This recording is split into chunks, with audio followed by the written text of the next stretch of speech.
Down ఏరియాలో కొంతమందికి అసలు ఇల్లులు కూడా లేవు, అవి కూడా తీసుకొచ్చి ఇప్పించాలన్నది అభిలాష. పెన్షన్స్ చాలా వృద్ధులకి పెట్టుకున్నవి కూడా క్యాన్సిల్ చేయించారు, అవి కూడా తెప్పించాలన్నది మా ఆకాంక్ష.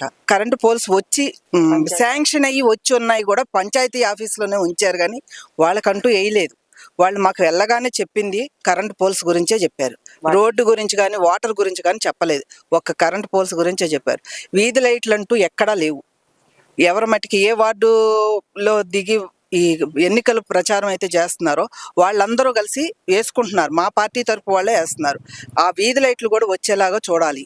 అసలు ఎక్కడ ఏది అంతా కలుషితంగానే ఉంది. ఒక్కో ఇంటి ముందు అయితే డ్రైనేజ్లో అసలు నుంచోటానికి కూడా లేదు. మరి వాళ్ళు ఎలా జీవిస్తున్నారో కూడా నాకు తెలియదు.